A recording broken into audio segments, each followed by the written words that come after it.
E-commerce কোম্পানীৰ পৰা সামগ্ৰী অৰ্ডাৰ কৰাটো হ'ল ব্যয়বহুল। ফ্লিপকাৰ্ট মিন্ট্ৰাত আৰু অৰ্ডাৰ কৰিব নোৱাৰিব কোনো অৰ্ডাৰ বাতিল। অৰ্ডাৰ বাতিল কৰিলেই পৰিশোধ কৰিব লাগিব টকা। বৰ্তমান সময়ত অনলাইন শ্বপিং হৈ পৰিছে একেবাৰে সাধাৰণ। দৈনন্দিন ব্যস্ত জীৱনত আমি যিকোনো বস্তু অতিৰিক্ত সময় খৰচ নকৰাকৈ কিনিব বিচাৰোঁ, যাৰ বাবে আমি হাততে থকা স্মাৰ্টফোনটোৰ যোগেদি অনলাইনত অৰ্ডাৰ দিওঁ যিকোনো সামগ্ৰী, যাৰ বাবে পূৰ্বৰ দৰে দোকানলৈ গৈ নিজৰ পচন্দৰ সামগ্ৰীবিধ ক্ৰয় কৰিবলৈও যাবলগীয়া নহয় আৰু সময়ো খৰচ নহয়। কেতিয়াবা নিৰ্দিষ্ট সামগ্ৰীবিধ অনলাইনত অৰ্ডাৰ কৰাৰ পাছত যদি তাৰ ৰেটিং ভাল নহয় বা সামগ্ৰীবিধ মনে বিচৰা ধৰণৰ নহয়, তেন্তে আমি সকলোৱে বাতিল কৰোঁ অৰ্ডাৰটো। কিন্তু এতিয়াৰ পৰা যদি আপুনিও অনলাইনত সামগ্ৰী অৰ্ডাৰ কৰে আৰু অৰ্ডাৰটো বাতিল কৰে, তেন্তে আপোনাৰ বাবে সহজ নহ'ব এই প্ৰক্ৰিয়া। কিয়নো আপোনাৰ অৰ্ডাৰ বাতিল কৰিলে এই বাতিল প্ৰক্ৰিয়া হ'ব পাৰে ব্যয়বহুল। ই-কমাৰ্চ ৱেবছাইট ফ্লিপকাৰ্টে আপোনাৰ কোনো সামগ্ৰীৰ বাতিল চাৰ্জ ল'বলৈ সাজু হৈছে। উল্লেখ্য যে এক প্ৰতিবেদন অনুসৰি দেশৰ সৰ্ববৃহৎ ই-কমাৰ্চ কোম্পানীয়ে অতি সোনকালে কিছু অৰ্ডাৰৰ বাতিলৰ চাৰ্জ আৰোপ কৰিবলৈ ওলাইছে।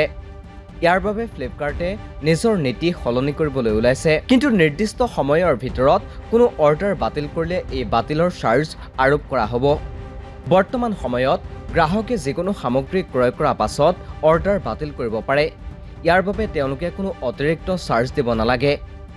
অৱশ্যে কিছুদিনৰ পাছত এই বাতিলৰ চাৰ্জো দিব লাগিব। এই চাৰ্জ নিৰ্ভৰ কৰিব সামগ্ৰীৰ অৰ্ডাৰৰ মূল্যৰ ওপৰত। ই-কমাৰ্চ কোম্পানীসমূহৰ বাবে অৰ্ডাৰ বাতিল আৰু ৰিটাৰ্ণ প্ৰক্ৰিয়া আটাইতকৈ যে মূৰৰ কামোৰণি হৈ পৰিছে, সেয়া কোনো গোপন কথা নহয়। বিশেষকৈ যেতিয়া অৰ্ডাৰটো পেকিং কৰা হয় নাইবা ডেলিভাৰীৰ পাছত ঘূৰাই দিয়া হয়, ফলত ই-কমাৰ্চ কোম্পানীসমূহে বহুত টকা খৰচ কৰিবলগীয়া হয়। বহুবাৰ ব্যৱহাৰকাৰীয়ে ইয়াৰ অপব্যৱহাৰ কৰাও ধৰা পৰিছে, যাৰ বাবে বিৰক্ত হৈ কোম্পানীসমূহে বৰ্তমান সময়ত কোনো অৰ্ডাৰত প্লাষ্টিকৰ টেগো লগাবলৈ আৰম্ভ কৰিছে। যদি এই টেগটো ভাঙি যায় তেন্তে ঘূৰাই দিব নোৱাৰি।